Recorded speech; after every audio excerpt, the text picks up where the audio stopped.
Opinions, viewpoints, and beliefs presented on this program do not necessarily reflect those of the management, the affiliates and broadcast partners, or the sponsors. Listener discretion is advised. Scarefest Radio, the radio you can see.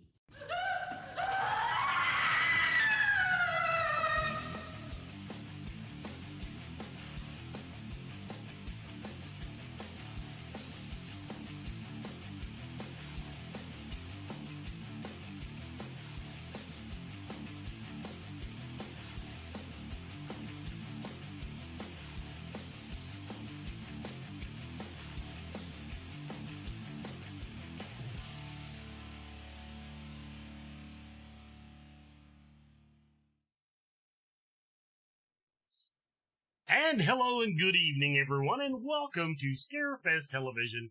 I'm your host for the evening, Wes Forsythe, and I'm joined by my lovely and talented COVID-infected co-host, Katie Followell. Hello, Katie. Hey, what's up? And tonight, everybody, this is a special night for me, whether he knows it or not. Mr. Dave Schrader is our guest tonight. And so Hey, that's me! Yes, and most of my questions tonight will just be me being a podcast nerd. Because he started doing it like 2, maybe 3 years before I did. And he rose to the top of the profession. And I'm still somewhere in the middle. But, hey, but anyway, everybody, we do have 2 celebrity announcements to drop. 3 if you count the one I'm going to do again from last week because we didn't have mine already. We do have 2 celebrity announcements tonight. We do have some bad news to go along with it, but it'll all balance out. It'll all go in our favor. That's about it, other than just wasting a whole lot of time at the 30-minute mark because there's so much going on at Scarefest 2022. Dave, welcome to the show. Thank you very much for having me. Now, as I alluded to, I'm assuming Darkness Radio is where you started. That's all the thing on your IMDb. So that was 2006. Well, I began in my mom's garage with my old black Kmart tape recorder doing pretend radio shows. So that's where I really got my start. Then I did college radio at KQAL 89.5, your radio alternative in Winona, Minnesota. And did that for 2 years. And then I was out of it until January 1st, 2006. When I began doing Darkness Radio with Tim Dennis. And I did that all the way up until January 2022 and quit. Walked away and started a brand new program called Paranormal 60. I started that up in February and I've been going strong with the new show. So see, I'm back at the bottom of the food chain, Wes. You're now above me. I am the Plecostomus bottom feeder. You are the angelfish. Well, I'm honored that you say that. By the way, I need to use my radio voice because I am talking for it. Anyway, I see now I've done all that. I've scrapped half a dozen shows, but mine always tend to get scrapped a little bit lower profile than just to be humble. Just to be humble. The closest I came was Paranormal Filler, and I missed the boat. It peaked. And then I rode it down a little while. And then I said, well, time to get off and just concentrate on Scarefest TV. Okay. Good on that. Now, when you really came to my attention, though, was when you started doing the fill-in, lack of a better word, coast to coast. Mm-hmm. Well, how'd you land that gig, dude? Oh, it's a blood deal with Satan. Oh. Yeah. I wish there was a better story, but that was it. A couple of sacrifices. No, I worked at iHeartRadio and it was part of their catalog. And actually I was on K-Talk, KTLK in Minnesota, and Coast to Coast was on AM 1500, a local station here, but it wasn't owned by our company. And that station turned to all sports 24 hours a day. So I went to my program director and I'm like, hey, I was on Saturdays and Sundays from 8 or 9 to midnight. And I said, you should really get Coast to Coast because they're a free agent now. So he went over and got Coast to Coast, then came to me and said, all right, I got bad news. We picked up Coast to Coast, but in order to carry it, Saturdays and Sundays, we have to run the old Art Bell show from 9 o'clock till midnight. So we don't need you anymore. So I kind of worked myself out of a job, but then they said, but we're going to give you Monday through Friday, 11 to midnight. And then a year later, we got 10 to midnight. And a year after that, we got 9 to midnight. I said, if we could have just hung in another 9 more years, we'd have been on 12 hours a day. So, but we did that. And then Ian Punnett would come over to our station and do the show. And Ian and I hit it off. Tim put in a good word for me, and Ian put in a good word for me with the network premiere. And I had been a guest on Coast to Coast, and Lisa Lyon reached out to me and said, okay, you want to fill in? I filled in once and then didn't hear from him again. I did that like in March. So then around October, I just reached out and I said, I'm available if you ever want another fill-in host. And that from that point on, I was filling in at least 3 to 4 times a month. And just kind of rode that way for 5 years. And then when Art Bell passed away, his final show, Midnight in the Desert, he had started. He did that for about 6 months and then had turned it over to Heather Wade. And when he passed away, Heather, who had grown very close to Art, had kind of a really hard grieving period and didn't come back to the show. And they needed a host. So they reached out and said, do you want to be the host? And I said, God, yeah, I'd be the only guy in history that got to host Art Bell's first show, Coast to Coast, and his final show. So I took it, and that became my focus. So between doing Darkness Radio and Midnight in the Desert and filming the first season and second season of Holzer Files, I finally just had to step down and say, I can't do all of this. And I stuck with Midnight in the Desert and Darkness Radio and the TV shows. And, but I still have a great relationship with the people over at Coast to Coast. I was just on 2 weeks ago with Ian Punnett as a guest. So it's nice to be able to visit in those veins. And I can say I got to sit in the Johnny Carson chair for 5 years. So I'll take it. So how are things over at the Dark Man Digital Net? I pretty much got thrown off it. Don't know. Don't care. Yeah. When I left, Art's longtime producer and good friend sold the Dark Matter Network, and that was it. And I never looked back. And since he was no longer part of it, nobody I knew was, I just moved on. His name was Keith. Yeah. Yeah. Okay. Keith. Well, I'll just say it this way: I do all my shows live. And so, in other words, shit goes wrong. And on occasion, that didn't go set well with me. I'm just going to leave it there. He wanted a nicely produced, slick show. And then when I switched over to Scarface TV, then it all went to hell. Katie, over to you. Well, I was wondering, how did you start getting into the paranormal radio? Like, how did you get into it? Well, as I said, I did college radio and met Tim, my co-host and producer for Darkness Radio. We became friends in college, and we did radio together. And then I had a kid, and you can't do radio and have a family. There's just no money. So I left radio. He went into sales, or I went into sales. He stayed in radio because he was a single guy with no kids. And then, as fate would have it, one of the stations that he was working on at the time, he was a program director. They opened up an hour-long spot on Sunday nights on KLBB. And they said, hey, we have an hour to fill. So Tim said, Dave, do you want to do a show together? I said, sure. He said, what kind of show? I said, let's do paranormal. Because aside from Coast to Coast, there's nobody else on the radio doing this. And we were on AM 1440. Coast to Coast was on AM 1500. So my hope was, let's go in early. We're going to do 11 to midnight. So as people are looking for Coast to Coast, they'll find us. We sign off. They'll scroll over to Coast to Coast. And we did that until they sold that station. And then we jumped over to Twin Cities News Talk, where we lived for another 8 years. Then we jumped from there to Podcast One, and then to Stitcher. And then I left, like I said, in January of this year. So Tim opened the door for me to allow me back into radio, and I've just been running strong ever since. Have you always been interested in the paranormal? Yeah, yeah, I had strange experiences my whole life growing up, so Mm. it was always a part of my life. My mom and aunt read all the weird paranormal books by Hans Holzer and D. Scott Rogo and Ed and Lorraine Warren, and so there was always something around. And when there wasn't real ghost stories, there were books, Stephen King, Dean Oh yeah. Koontz, yeah. So there was always something to kind of keep that fear factor triggered, and it just made sense to me, and I loved ghosty things growing up, and so when Ghost Hunters came out, and I ended up becoming friends with Jay and Grant um, from that, and then they agreed to be my first guest on. Jay agreed to be my first guest on Darkness Radio, so we launched it, Darkness on the Edge of Town Paranormal Radio Show. Very long-winded title, but affectionately got known as Darkness Radio, and we did that.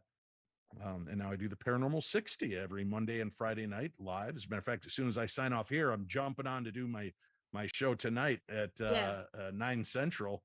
And we do that every Monday and Friday night live. And then I've got this little TV show that's doing decent now on Travel Channel called Ghosts of Devil's Perch.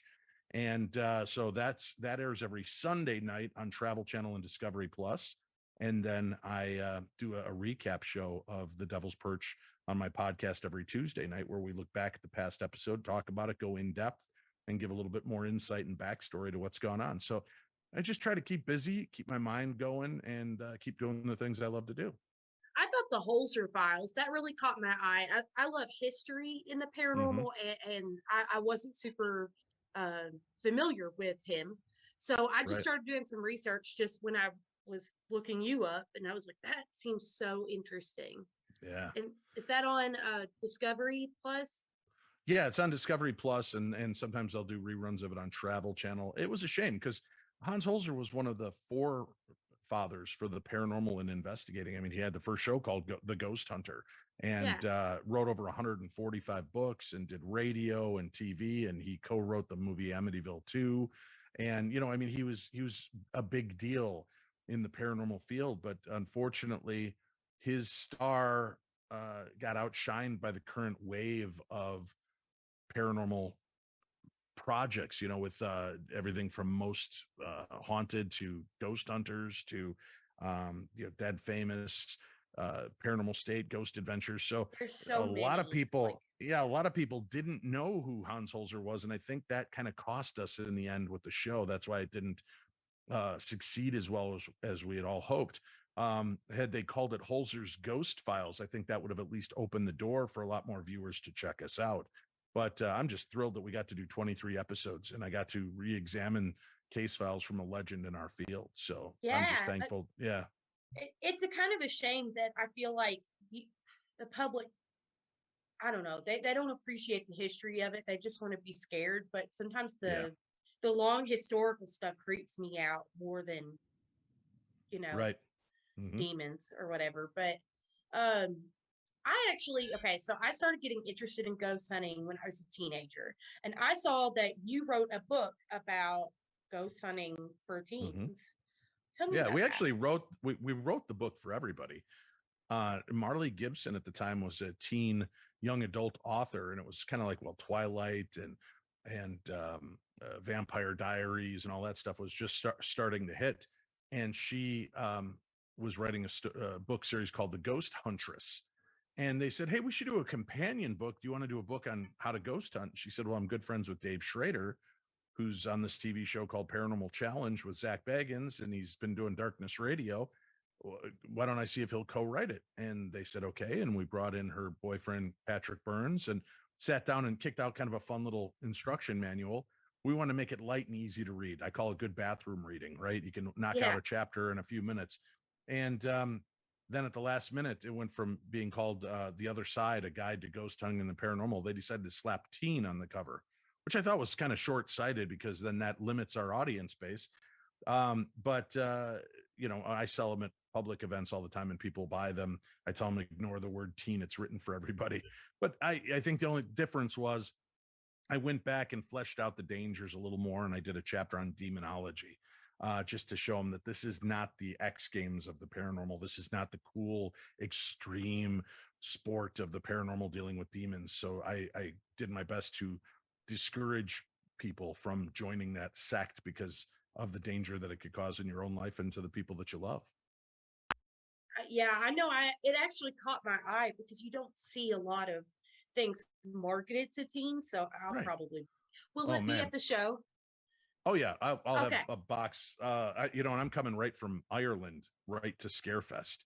So Oh, I'll be doing an event in Ireland. I'm going to have them package up my stuff, and hopefully I can find somebody to ship it to, so they can have it waiting for me when I get there, and I don't have to tote around a box of 50 books. But yeah, I took a lot of heat. Oh, how dare you! The righteous indignation yeah. of why are you marketing to teens? And I'm like, before you get on your high and mighty, how did all of us get involved in the paranormal? Most of us because we had experiences as children. Yeah. And don't you wish somebody would have held your hand and helped you feel like you weren't nuts or psycho, or that they could answer those tough questions that your parents couldn't? So I stood by the book. I still stand by the book. I think it's a great opportunity for people to share it with their youngsters and see if they really are interested. Let them read it. Make them, before you take them on a ghost hunt, force them to read a book, because if they're going to put that kind of work and time into it, and they're not just going to stomp around like they're on ghost adventures and try to emulate what they see on TV, emulate what you learn, because that's the Yeah. most important thing. Yeah. I think that's a really good thing. When we would do public investigations, a lot of teenagers and kids were interested in it. Excuse me, COVID. But so like, I don't know if just I'm in the Bible Belt, so I don't know if people are just offended and think that that's gonna send them to hell. But like, they're curious.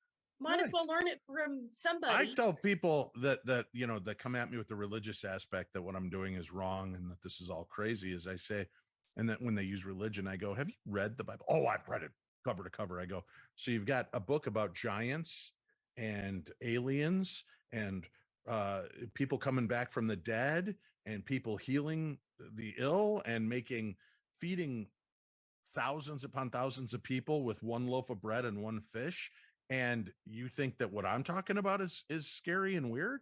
The Bible is all predicated on supernatural occurrences. Yeah. So, and that's not meant to sound dismissive.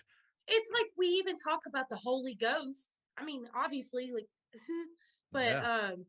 no, I'm right there with you. And I kind of always just say to people, I'm like, just go on a ghost hunt with me. You can find out it's not that scary. Like, or at least not on what I've had happen. It's not been Yeah, that maybe crazy. not the way you do it. No, I'm pretty bored most of the time, but yeah. Okay, we need to get a commercial break in here. Everybody, we'll be right back with more TV. Everyone is talking about CBD oil, and it seems like almost everyone is using it.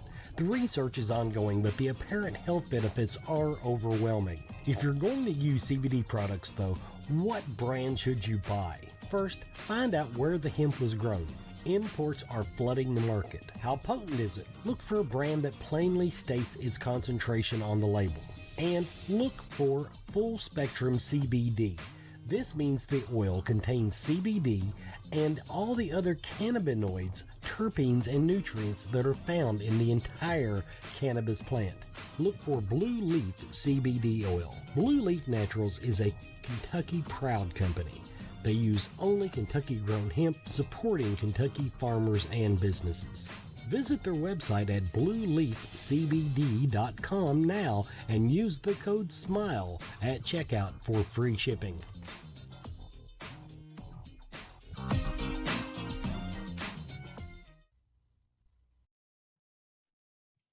And welcome back, everybody, to Scarefest Television. Our special guest tonight is Dave Schrader.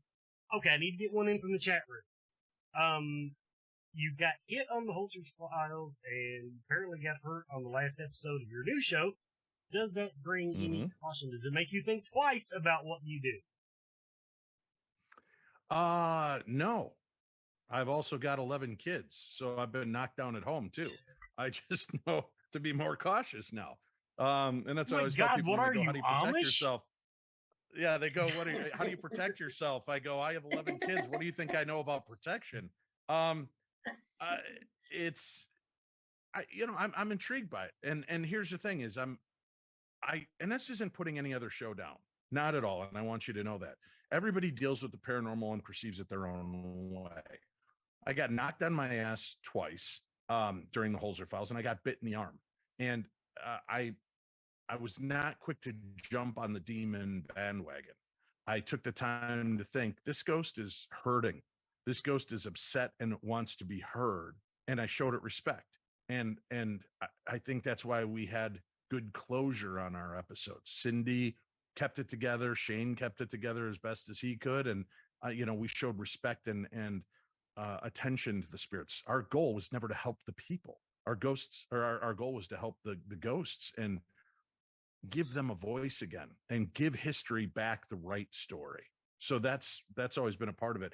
And like in this last episode of Ghosts of Devil's Perch that took place at the Cabbage Patch, Butte, Montana, it was this remnant parcel of land that's been saved as a kind of a landmark. It used to be the homeless area back in the 1800s and such. And I walked into a place memory of a man that got shot. I didn't know that at the time. I thought I was dying. I thought I either was having a heart attack or something ruptured inside me. And I hit the ground and I thought, I'm going to die on TV. This sucks, but the ratings are going to be awesome. That part of my brain is still going. And I really thought I was going to die. And then when I got out of the building and the ambulance came for me, I felt better the further I got away. I spent 4 or 5 hours in the hospital that night being tested for everything. The good news is, for being a 55-year-old fat bald guy, I'm in really good health. So they couldn't figure out what was wrong with me. And that's what kind of put us in the idea of what was going on. Then we found out about this guy, Richard Sims, that had been shot. Spoiler alert. And, he had been killed. And then I think I just walked into a place memory of it. I was getting that moment to share his last moment and realized the terror and pain that went behind it. And then on top of that, to have all these lies heaped on this guy's life after that, and all of the spirits of the Cabbage Patch crying out to be remembered. So if I got to take a hit every now and again to tell the story right, that's what I'm there for.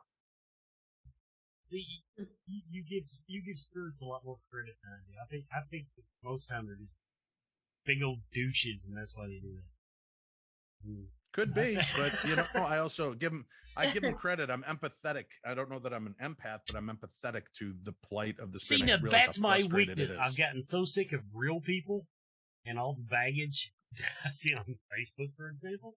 And I think that's why I have no tolerance anymore for this. You're not following instructions. See, I'm the other way. I'm more empathetic for the spirit world.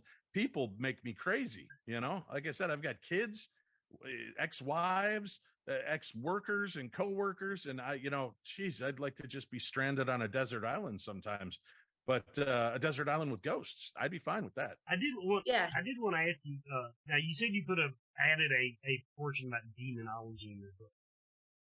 Yes. Does it, I want to think that we're kind of on the same wavelength here. Does it bother you that the word demonology doesn't scare people like I think it should? Yeah, it irritates the living hell out of me. That's why I wrote the chapter. And what was funny, I'm not a demonologist, nor have I ever studied demonology. And I wrote a chapter on demonology. And when I told John Zaffis and Adam Bly, John Zaffis, a true demonologist, worked with Ed and Lorraine Warren, and they're his nephew, and he was trained by these people, worked with the church and still does. Adam Bly is, a person that works directly with the Catholic Church in training exorcists and people. So when I told them, hey guys, I had to write a chapter on demonology, they both chewed me up. And I said, read the chapter, tell me what I need to change. And they both were like, oh man, just get ready. And they read the chapter and said, don't change anything. I love it the way it is. And I wrote the chapter telling people the stupidity of trying to, it's not something you should take lightly. It's not, I got it as a badge of honor. See right here on my shirt, I'm demonologist. I could, you're a moron. If your only idea of, and I'm going to make a lot of people pissed off, which I think just looking at you, Wes, you're going to like that. We do it all the time. That I'll say that. Yeah. Self-proclaimed demonologist, I want to poke them in the eye with my elbow.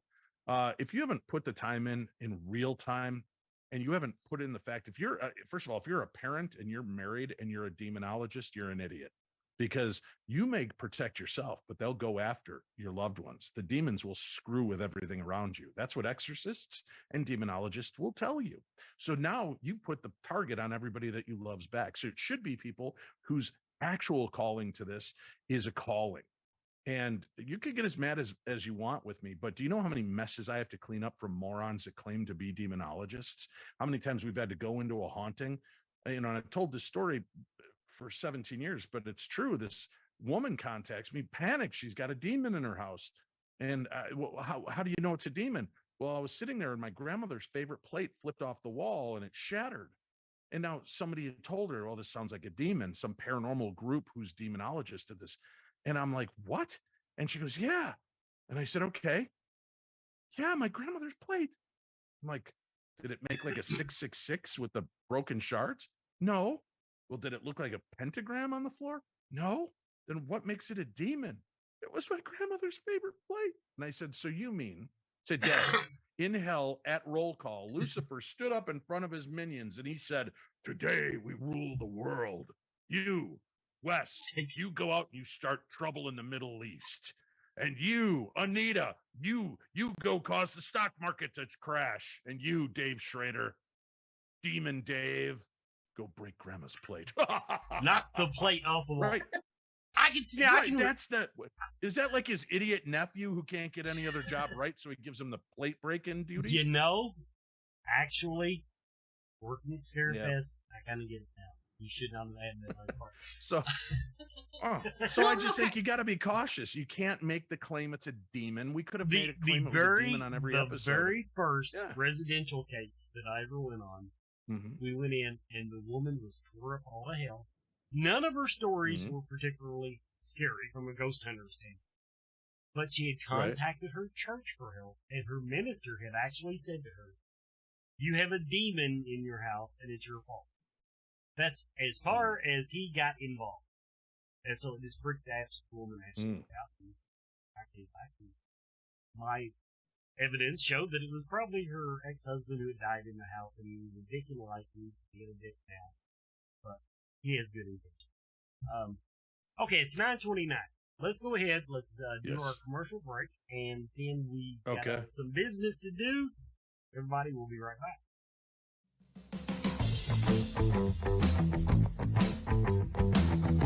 Spirit Mechanics is here to help. Their background includes many different specialties across the metaphysical spectrum, including alchemy, shamanism, Celtic witchcraft, angelic magic, astral travel, and more. With over 30 years combined experience in the group, you can be confident in their ability to help. If there is a question you have that you cannot answer, they will do their best to assist you. Metaphysics can be intimidating, confusing, and unfortunately, abused. Spirit Mechanics takes pride in being selfless in the pursuit of helping others, being humble and honest with their clients about their questions, and lastly, maintaining a professional and personable atmosphere. They want you to feel as you are coming to a close friend, and they will do everything in their power to make you comfortable and safe.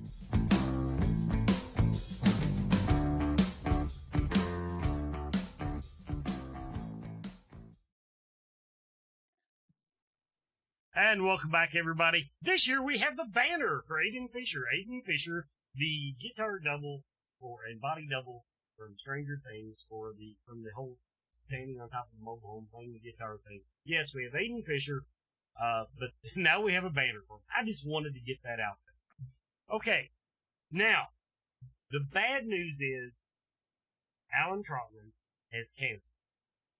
Knowing his line of work, he's probably got a court date or something. Anyway, Alan Trotman has canceled. But to balance it out, the Return of the Living Dead's John Philbin is coming in. And just to sweeten the pot, we're bringing in Jonathan Breck because we have that damn Jeepers Creepers card on the floor. So there's a little package deal for you. Jonathan Breck, John Philbin, coming to Scarefest 2022.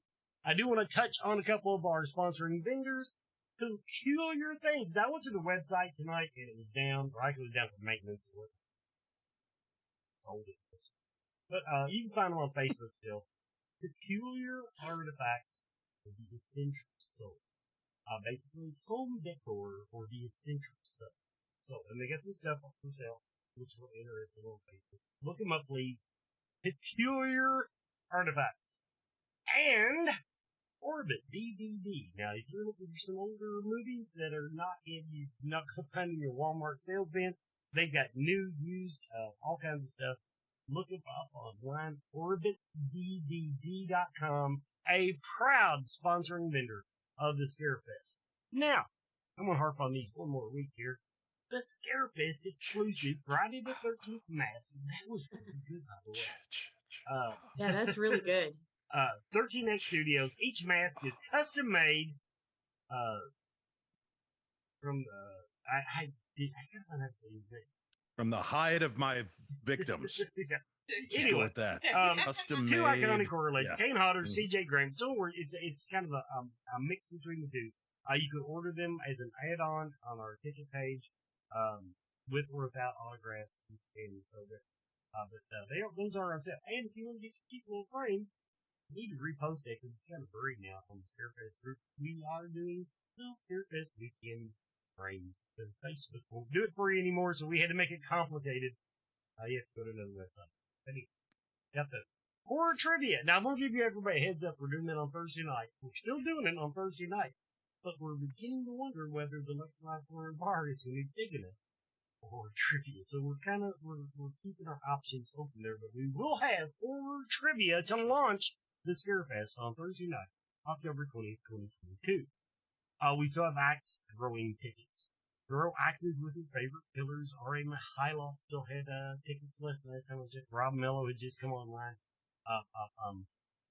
Tom Matthews. So we've still got several teams are not filled out yet, but they will fill out by the night of the con. Because once people get there and they see, and when you're talking to R.A. Mihailoff and says, "Come and act so," and you say, "Damn, yes," you're going to pull your phone out of your pocket, and you're going to be shit out of luck because we sold out.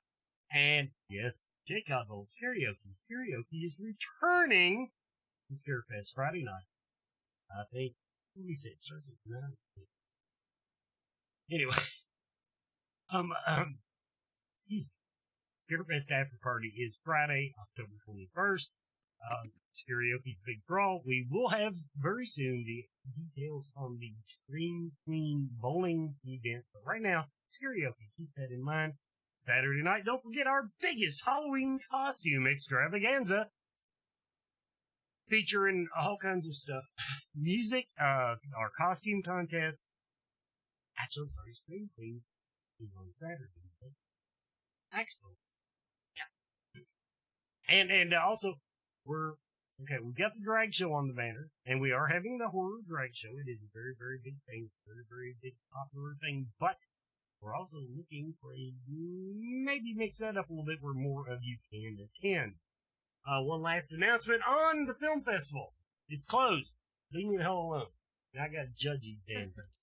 But, yeah, entries are closed on the horror film festival now. Me and Meredith Blackwell have to sit down and do the math on it, and we get our judges together. Central Kentucky Mystical Market. One last little thing there coming up September 24th and 25th, Clarion Hotel. Go to centralkymysticalmarket.com or look them up on Facebook. But all of your favorite readers, vendors, all kinds of local talent at the Central Kentucky Mystical Market. That was a lot to say. Katie, take it over. Well, come on, Katie, get it together, man. I was thinking about the show. I'm sorry. Well, then you got thinking about talking about demons earlier, and then I started to get frustrated. So one time I asked another demonologist at another Scarefest, because I have a lot of people here in this area that always tell me there are demons, and I don't think there are. In your studies, how often are the claims of demons true? If that makes sense. I think people sometimes are self-imposed demons they're dealing with. I think that they are physical or mental manifestations of the issues that they're holding on to. We did an episode of the Holzer Files called The Devil in Texas, and The original case did not end up well. This young man was possessed, ended up taking his own life. Hans Holzer always felt bad that he wasn't able to help that case. And I had a listener who was dealing with very similar circumstances. So we went out and helped Lydia. And the more I heard her story, the more I saw the things, and I realized she was living a life that was full of abuse and bad people. I started to realize I think she had some psychic abilities of her own, but I think she was manifesting these things to herself because she felt low self-esteem. She felt bad. She felt targeted, and she felt like a victim. And once we kind of turned things around and empowered her, she didn't have that problem anymore. And as a matter of fact, she's trained and she helps other people now. So sometimes it's the demon within us that's the worst demon of all. Dun, dun, dun, dun. That was really beautiful. That was gorgeous. Thanks. Yeah. Is there a place you've always wanted to investigate that you haven't got to go to yet? Yeah. Kate Beckinsale's house. Oh, is that a funny story to insert? I don't believe it's haunted. I don't believe it's haunted, but I'd sure like to just. Well, we'll find out. Okay. Yeah. Me shitting on Facebook again. And actually TikTok, there's all these people posting these paranormal experts say, and they're saying that if there's someone in your dream that you do not know personally, it's a demon or a ghost trying to influence you. And I'm like, I'm fairly sure that Kate Beckinsale has no ill intention. Because I dreamt about her one night. She was a character, but she played herself, and I'm just saying that it wasn't a sex dream, if you're wondering in the chat room. But I'm just saying. How boring for you. You know what? At this age, Dave, I'm just happy to be in the room with her. I do. Okay. That's right. I got a couple of questions from the chat room we need to slide in. All right. Okay. Go ahead. And now this is from Chad in the chat room. Wait, real quick, to answer your question, though, the White House. So that would be the one place I would love to do an investigation. That'd be that's very it. cool. Anyway, yeah. You're okay. Someone in the chat room actually said that. You're one of the best interviewers in radio today. Thank you. How did you come to your format? How did you become so good at it? So good at talking to the voices in my head for so long that it just spilled out into my real world. Is that good enough? I don't. I loved radio. Being a kid, I loved radio. I grew up in Chicago. And I had some of the best radio jocks in history with Larry Lujak, Wally Phillips, Roy Leonard, Jonathan Brandmeier, Stephen Gary. We had just some of the best entertaining hosts ever. And I grew up loving radio. And I used to do radio shows in my garage with my tape recorder and my friends. And it just was always a part of it. And then I've done sales for roughly 30 years of my life. So I learned to listen to people and listen to triggers and things that they're saying without saying, and finding a way to dig that information out from them. So I think it was just perfect storm. The want, love, and desire, the intent, and then the ability to listen. How much show prep do you actually do? Because and the reason they probably ask it is because they know that I do zero. So. I will tell you, sometimes I do less than zero. Here's why. I always believed that sometimes there are hosts. Okay.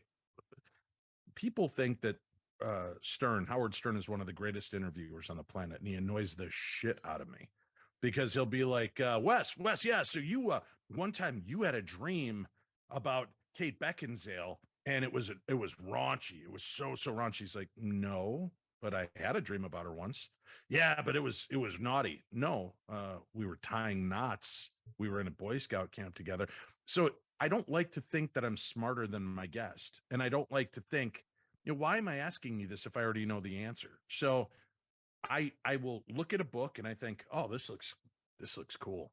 And then I write to Wes and I say, Wes, I want you to be on the show and let's cut out all the BS, get right into the meat of the story. I want to know about this.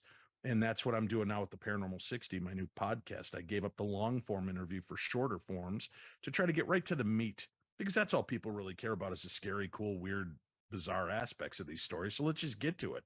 And that's what I've been working on. So I don't read a lot of the books until after. I might read the covers and the press release to give me enough working knowledge to be dangerous. But it's sometimes like, Wes, you and I could be lifelong best friends. Tonight you're doing the interview. You might miss a bunch of questions because you already know the answers to them, so you're not going to ask me. Mhm. So I feel that's the same way with the topic.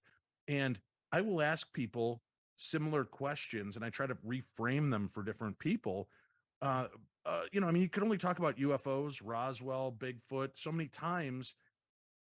And then you have to find a new way to ask those questions and an interesting way to get that guest engaged in the story. So to me, that's more interesting and compelling than just reading and being well versed in the book. Let me hear from you. I want to learn along with my listeners what you have to share tonight. And the biggest compliment I've gotten over the years, I'm listening to this interview and I'm like, God, I wish Dave would ask this question. And then the next question out of my mouth is the question they wanted to know. So it's good to know that I'm in that kind of connection and we're able to help out. Beautiful. Absolutely beautiful. I just BS my way through the whole damn thing. I have learned, especially with authors, because now authors scare me because I have had some dry popcorn for authors over the years. But as a rule, authors just love to talk. They love to tell their story. They just, and what they're passionate about. Sometimes I get authors, they've written 25 books, and I'm like, I got 2 hours on this guy, no problem. So, Wes, you saw a Bigfoot when you were 10. Yeah. Well, what was that like? Well, I was in the woods and I was 10 and I saw Bigfoot. And it's like, you're an author, you tell stories for a living, and this is the best you can give me. And there are guests that are like that. And I know you've had them. I've had them.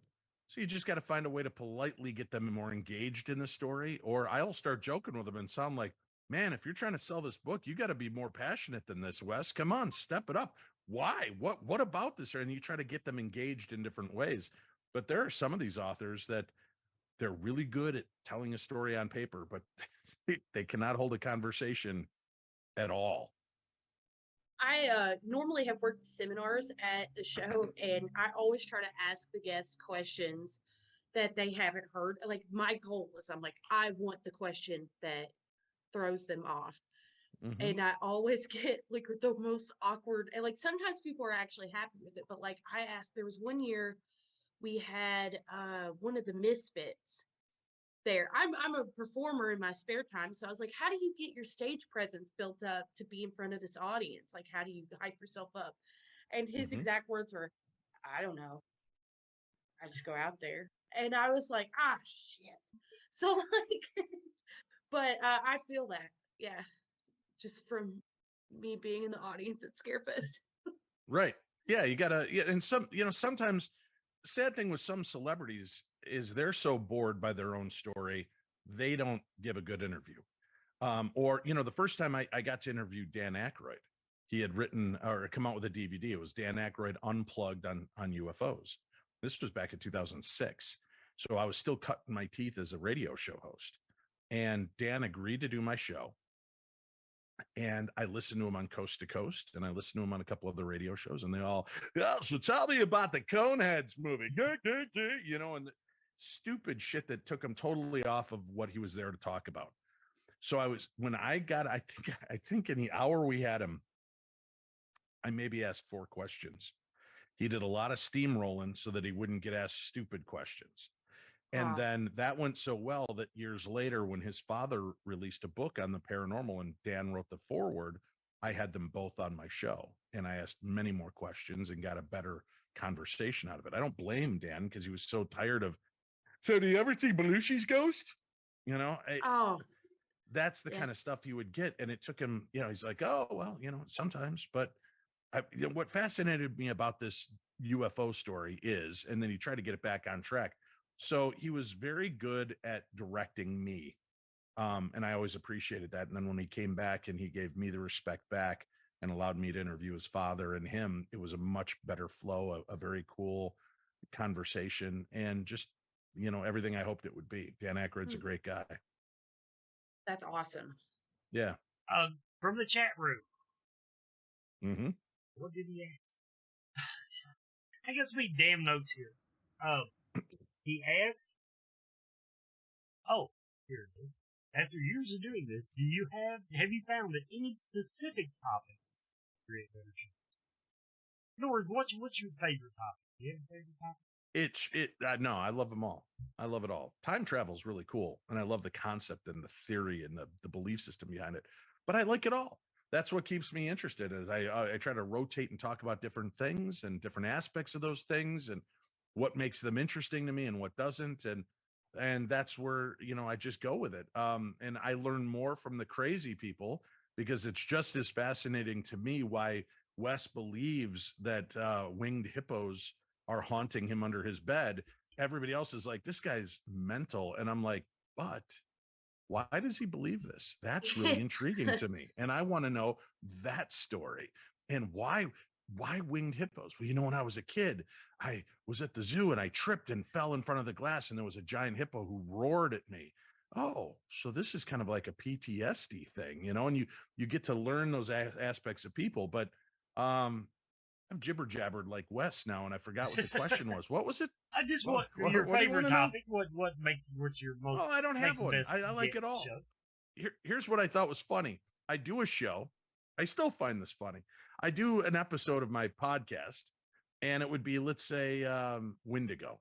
All right, we're talking about the Wendigo, and I get 1,500 downloads, and that's it. And you're like, what the hell? That was such a cool episode.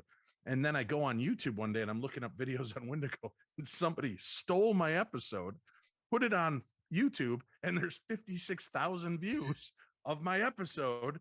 And I think I mentioned the name of my show throughout. I see if they cut it out, and they didn't.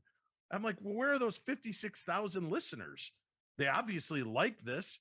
And it turned out that way with cryptids. It seemed that if somebody took my show and leaked it on YouTube, which don't do because I will prosecute, is that they were getting much bigger hits than any other topic. So for a while, I just kept doing some cryptid shows, but those get boring to me. I mean, it's always the same. So Wes, what was your experience? Well, I was out in the woods one day and I seen this hairy thing come walking across, and then he walked away. And what are we going to talk about for the next 45 minutes? Right. So it's like, I got to find an angle to the story that makes it interesting for me to even consider going in on. How often do people walk up to you at conventions and go, I don't believe in ghosts, but let me tell you my ghost? All the time. That or, oh my God, I love you on Pawn Stars, Rick. You guys are awesome. How's the old man? For real? Yeah, people think I'm Rick. Yeah. Pawn Stars. Yeah. Yeah, and when my goatee used to be brown, they thought I was Jason Hawes. So, yeah. What are you going to do? Sign their autographs. Yeah, exactly. That's what I've done in the past. $100. So, yeah. I hit on them and asked for $100 for a cab ride home. Yeah. And tell them Rick from Pawn Stars sent you. Well, everybody, we're going to close it out with Dave. That way he can have plenty, because we still got a movie review to drop. And in other words, I got 10 minutes of this filler that Dave doesn't have to sit through. But he's got to go do his own shit. My show. Yeah. So give yourself a good plug, Dave, because I'm out of here in 10 minutes. All right, here's the deal. I've got a paranormal podcast, the Paranormal 60, Mondays and Fridays, live on YouTube, 9 p.m. Central Time till 10:30. And you can listen to the audio by checking it out on just about any podcast source out there. Just look for the Paranormal 60. And then I've got a TV show on Travel Channel and Discovery Plus every Sunday. It's called Ghosts of Devil's Perch. And I'm going to give your viewers a quick lesson in TV etiquette. You know how you have your favorite TV show and everybody you know watches it and it still gets canceled? And you all think, how could that be?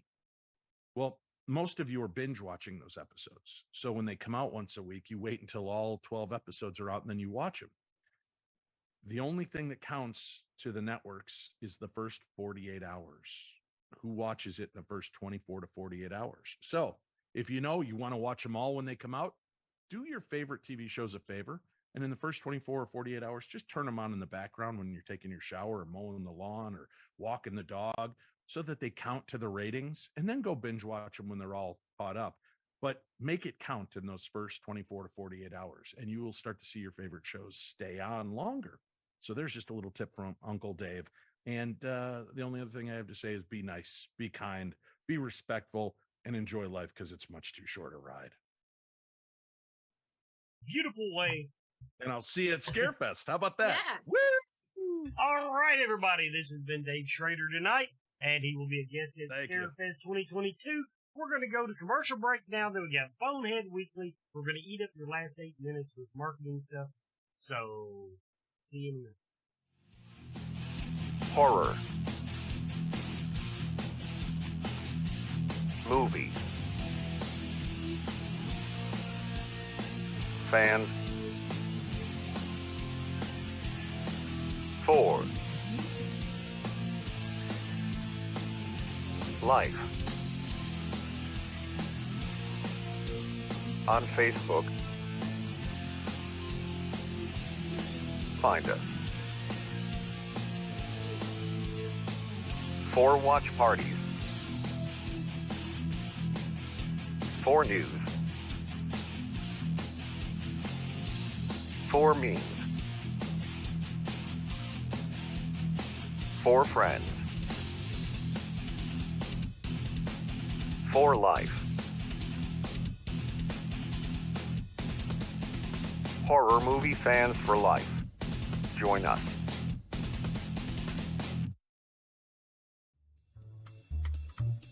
Hey, Scarefest fans, this is Joe Lewis. I don't have a brand new movie to review. I was going to try to, but I'll get it next week.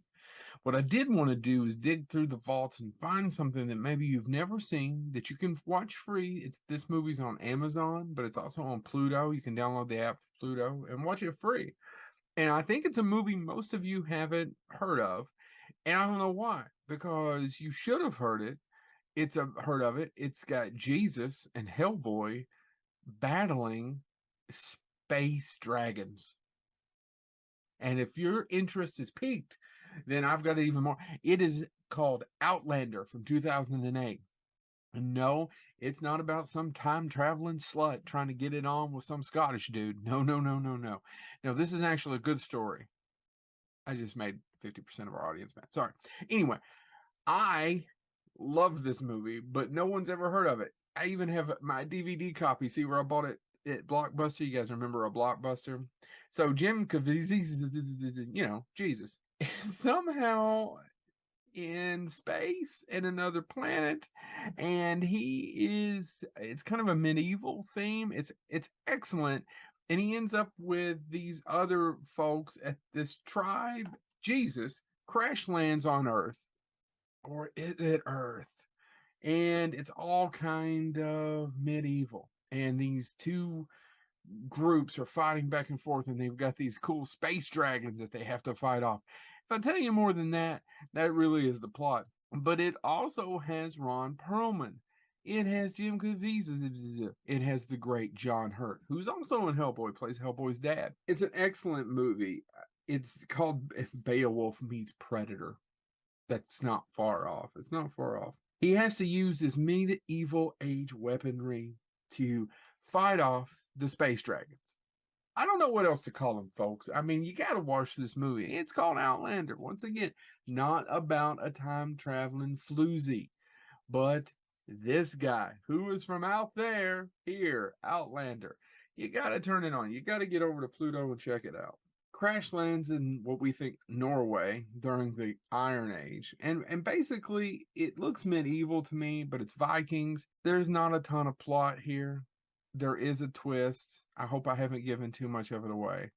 But it's on Plex, it's on Amazon, it's on Pluto, and it's an outstanding movie. It really is. It's a lot of fun. I don't even say, try to tear it apart a little bit. Try to think about it. It's not a bad movie. It's well written.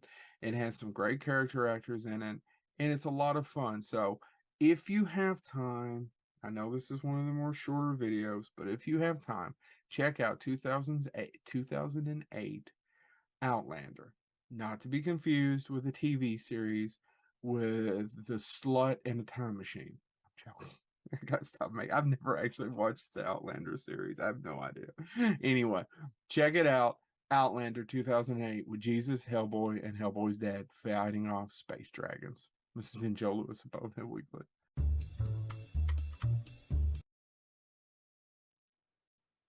And now, Katie and I are going to close out the show just a little bit. We were just talking. Dave was as good of a guest as I did. That's all I can say. Yeah. He was real, like, I'm really excited to see, like, get his book at the convention. But I could have give that a read.